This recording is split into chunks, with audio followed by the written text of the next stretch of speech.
दोस्तों, कहानी शुरू करने से पहले कमेंट में नमो बुद्धाय लिखकर वीडियो को लाइक जरूर करें। तो चलिए शुरू करते हैं इस कहानी को। भीड़ भाड़ से अलग होकर जब भी कोई इंसान अपने साथ अकेले में समय बिताता है, तभी उसके दिमाग में नाना प्रकार की चिंताएं जन्म लेने लगती है। मनुष्य की प्रवृत्ति ही ऐसी है कि वो ज्यादातर समय नकारात्मक ही सोचता है। अपने लक्ष्य को कैसे प्राप्त किया जाए, ये सोचने की जगह है। वो ये सोचता है कि अगर लक्ष्य पूरा नहीं हुआ तो मैं क्या करूंगा, और इस प्रकार की नकारात्मक विचारधारा के कारण जीवन परांत डर डर कर जीता रहता है। अगर पूरी बुद्धिमानी और सजगता के साथ इस डर को समझाना जाए तो यही डर इंसान के पतन का कारण बनता है। ऐसा मनुष्य जो खुद पर संजय करता है, खुद पर संदेह करता है, भला वो कैसे सफल हो सकता है। लेकिन बुद्धिमानी से अगर इस डर का उपयोग किया जाए तो यही डर उसकी सबसे बड़ी ताकत बन सकता है। काश केवल एक बार उसने खुद पर विश्वास किया होता तो उसे मालूम होता है कि उसके डर में ही उसकी ताकत का रहस्य छुपा हुआ है। यह कहकर सन्यासी चुप हो गया और चुपचाप अपने कदमों पर ध्यान लगाते हुए जंगली घास पे से आगे बढ़ने लगा। संध्या का समय था। सन्यासी और एक लकड़हारा जंगल में से होकर गांव की तरफ निकल रहे थे। सन्यासी के ये शब्द लकड़हारे को कुछ समझ में नहीं आए। वो सोच रहा था कि डर में ताकत कैसे हो सकती है। डर तो आदमी को कमजोर बनाता है। अपने मन की उत्सुकता को जब वह काबू नहीं कर सका तो उसने सन्यासी से पूछा कि महात्मा ना, आप ये क्या कह रहे हैं कि डर में ताकत होती है? डर तो आदमी को कमजोर बनाता है, उसे तो अपना डर दूर करना चाहिए। करारा अपनी बात पूरी कर पाता उससे पहले ही उसे एक शेर की दहाड़ सुनाई दी। शेर की गर्जन सुनकर लकड़हारे का रोम रोम कांप गया। उसके कान खड़े हो गए।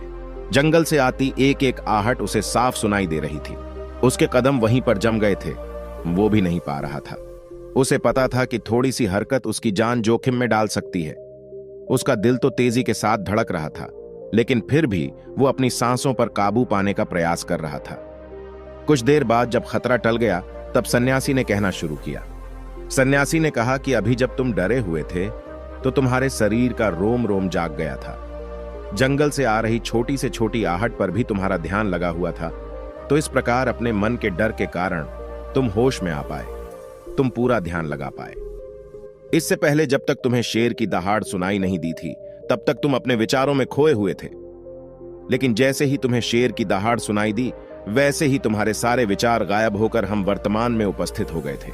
यदि तुम्हें अभी शेर से बचकर भागना होता या फिर उससे लड़ना होता तो तुम्हें अपने शरीर की वो क्षमता देखने को मिलती जो आज तक जीवन में तुमने खुद भी महसूस नहीं की होगी। जब कोई कुत्ता तुम्हारे पीछे दौड़ता है उस समय तुम्हारी जो रफ्तार होती है वो तुम्हारी आम जिंदगी से कहीं ज्यादा होती है। साधारण जीवन में तुम इतने तेज नहीं दौड़ पाओगे जितना कि एक कुत्ते के सामने दौड़ पाओगे। ये ताकत या कहें कि हमारे शरीर की क्षमता अभी देखने को मिलती है। जब हमारा मन डर में होता है, किसी डरावनी परिस्थिति में हमारा मस्तिष्क और हमारा शरीर अपने उच्चतम श्रेणी में काम करता है। जो काम तुम आम जिंदगी में नहीं कर पाते वो तुम्हें डरा कर कराया जा सकता है। जहां पर भी तुम्हें डर का एहसास होता है वहीं पर तुम्हारी इंद्रियां पूर्ण रूप से सक्रिय हो जाती हैं। तुम्हारे कानों की सुनने की क्षमता तेज हो जाती है, दृष्टि एकटक हो जाती है, पूरी सजग हो जाती है, सक्रियता बढ़ जाती है। और जैसे जैसे वो डर खत्म होता है वैसे वैसे तुम सुप्त अवस्था में चले जाते हो। तुम सो जाते हो और तुम्हारे इंद्रिय फिर से आराम की स्थिति में चली जाती है। सन्यासी ने लकड़हारे से कहना जारी रखा कि परीक्षा से एक दिन पहले जो याद करने की तुम्हारी गति होती है वो साधारण याद करने की क्षमता से कहीं तेज होती है। सिर्फ एक बार याद किया हुआ तुम्हें परीक्षा के समय याद रह जाता है और तुम जानते हो कि ये सब परीक्षा के डर से ही होता है।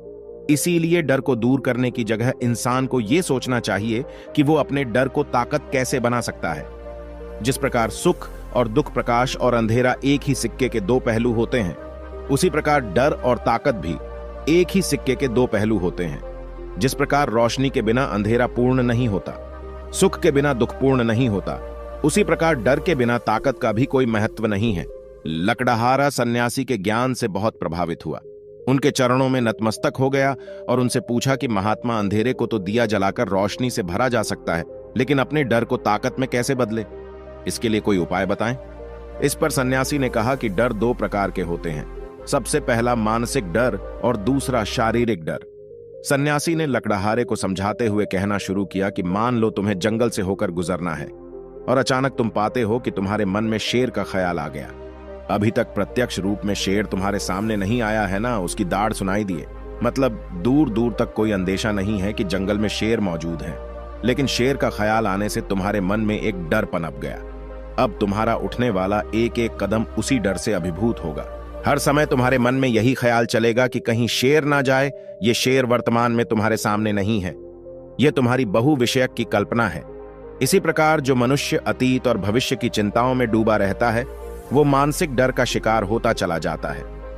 इसी विडंबना के कारण वो अपने जीवन में जीतने भी निर्णय लेता है। वो सारे मानसिक डर से ग्रसित होते हैं। इसीलिए ज्यादातर मनुष्य पूर्ण रूप से अपने निर्णय पर भरोसा नहीं कर पाते हैं, और यही निर्णय या फिर फैसले जो आधे मन से लिए जाते हैं मनुष्य के कार्य को पूरा नहीं होने देते। लेकिन यह भी सत्य है कि मानसिक डर के कारण ही इंसान अपनी तैयारी पूरी करता है। अगर तुम्हारे मन में शेर का ख्याल नहीं आएगा तो तुम शेर से सुरक्षा के लिए कोई भी कदम नहीं उठाओगे, लेकिन अगर तुम्हें शेर का ख्याल आ गया तो तुम उससे सुरक्षा के लिए कोई ना कोई तरीका जरूर अपनाओगे। तो इसीलिए मानसिक डर बेकार नहीं होता, वो आपकी सुरक्षा को और ज्यादा मजबूत भी करता है। लेकिन समस्या तब शुरू होती है जब आप चाहकर भी कुछ नहीं कर सकते, लेकिन उसके बावजूद आप मानसिक डर झेल रहे होते हो। उदाहरण के लिए कुछ मनुष्य हमेशा ये सोचते रहते हैं कि उन्हें कोई बीमारी ना हो जाए, कहीं उनके साथ कोई दुर्घटना घट जाए, कहीं उनके साथ कोई धोखा ना कर दे। लेकिन इन सब घटनाओं पर उनका कोई जोर नहीं होता है, ये उनके हाथ में नहीं होता है। अगर दुर्घटना होनी होगी तो होगी ही, अगर बीमारी होनी होगी तो होगी ही। अच्छा खान पान और अच्छी दिनचर्या का पालन करने के बाद भी अगर कोई मनुष्य बीमार हो जाता है तो ये उसके नियंत्रण के परे की बात है। अपनी तरफ से उसने पूरी कोशिश की और यही उसका कर्तव्य था। उसमें कोई कुछ क्या कर सकता है। जो घटनाएं इंसान की पहुंच के परे होती है वो उनसे भी परेशान होता रहता है, उनसे भी उसका मन घबराता रहता है, और यही मानसिक डर उसके पतन का कारण बनता है। और यही मानसिक डर अगर सही तरीके से इस्तेमाल किया जाए तो मनुष्य समझदार और अनुभवी कहलाएगा। जो इंसान ये सोचता है कि कांटे सिर्फ दर्द देने के लिए ही बने हैं, वो ये भूल जाता है कि कांटे ही फूलों की रक्षा करते हैं। इसी प्रकार एक ज्ञानी मनुष्य किसी भी चीज का उपयोग अपने सकारात्मक तरीके से कर सकता है, लेकिन एक अज्ञानी मनुष्य है अपनी अज्ञानतावश उन चीजों को भी छोड़ देता है जो उसके लिए उपयोगी होती है। विवेकशील मनुष्य फेंके गए पत्थरों का भी महल खड़ा कर लेता है, लेकिन एक वैज्ञानिक मनुष्य उन पत्थरों को दूसरों पर फेंकता रहता है। अगर किसी मनुष्य को अपने मानसिक डर को ताकत में बदलना है तो उसके कुछ नियम हैं, कुछ उपाय है। सबसे पहला उपाय अपने विचारों का निरीक्षण। अगर हम अपने जीवन में अपने विचारों का निरीक्षण करेंगे तो हम पाएंगे कि ज्यादातर विचार हमारे काल्पनिक होते हैं, और इसीलिए जो डर उन विचारों के कारण पनपता है वो भी काल्पनिक होता है। ज्यादा सोचने वाले लोगों को जब सोचने के लिए कुछ नहीं मिलता तो वो निरर्थक बातों के बारे में सोचने लगते हैं, और वो बेकार के विचार उसे तो परेशान करते ही हैं, साथ के साथ उसके परिजनों को, उसके सगे संबंधियों को भी परेशान करते हैं। इसीलिए ज्यादा सोचने वाले लोगों को यह समझना चाहिए कि मन में उठ रहे तमाम विचारों में से काम के विचार कौन से हैं और बेकार के विचार कौन से हैं। जो निरर्थक विचार हो उन्हें दूर करते जाओ, और जो सार्थक विचार हो उनको गहराई से सोचना शुरू करो। तभी तुम्हारी समस्याओं के, तुम्हारी उलझनों के उपाय निकलेंगे। मानसिक डर को दूर करने का दूसरा उपाय है उसका सामना करना। इसका मतलब यह नहीं है कि तुम शेर के सामने जाकर खड़े हो जाओ, बल्कि इसका मतलब यह है कि पूर्ण सुरक्षा के साथ तुम जंगल में जा रहे हो। यदि जंगल में जाना बहुत आवश्यक है तो तुम शेर के डर से अपने घर पर नहीं बैठ सकते हो। इसी प्रकार मनुष्य के जीवन में बहुत सारे डर होते हैं, जैसे कि परीक्षा का डर, लक्ष्य ना पाने का डर, झूठ बोलने का डर, सच के पता लग जाने का डर, अपनों को खो देने का डर, दुर्घटना हो जाने का डर। लेकिन जैसे जैसे समय के साथ इन डरों का सामना किया जाता है वैसे वैसे ये डर जीवन से दूर होते चले जाते हैं। अगर तुम इनसे बचने का प्रयास करते हो तो ये जीवन भर तुम्हें सताते रहेंगे। ये तभी दूर हो सकते हैं जब तुम इनका सामना करो। कुछ लोगों को तो दूसरों के सामने खुलकर बात करने में भी डर लगता है। ऐसे लोगों को अनजान लोगों से बात करनी चाहिए। जितना ही वो लोगों से बात करेंगे उतना ही उनके मन का डर दूर होता जाएगा। मानसिक डर को ताकत में बदलने का तीसरा उपाय है अपने डर को स्वीकार करना। बहुत से लोग अपने जीवन में अपने डर को स्वीकार ही नहीं कर पाते। अगर आप उनसे पूछेंगे कि उन्हें किस चीज से डर लगता है तो वह साफ इनकार कर देंगे कि उन्हें किसी चीज से कोई डर नहीं लगता। लेकिन दूसरों की नजरों में ऊंचा उठने के लिए ये झूठ उन्हें बहुत महंगा पड़ता है। अगर वो अपने डर को स्वीकार करना नहीं सीखेंगे तो वो जीवन पर्यंत उस डर से मुक्त नहीं हो पाएंगे। इसीलिए समझदारी इसी में है कि अपने डर को स्वीकार कर लिया जाए। अगर आपको किसी चीज से डर लगता है तो किसी से शर्माने की या झिझकने की जरूरत नहीं है।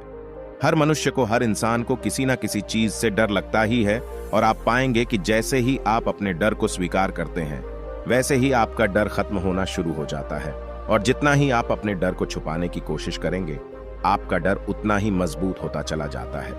ये सारे तरीके तुम्हारे मानसिक डर को दूर कर सकते हैं, लेकिन शारीरिक डर को दूर करने के लिए तुम्हें दूसरे तरीके अपनाने होंगे।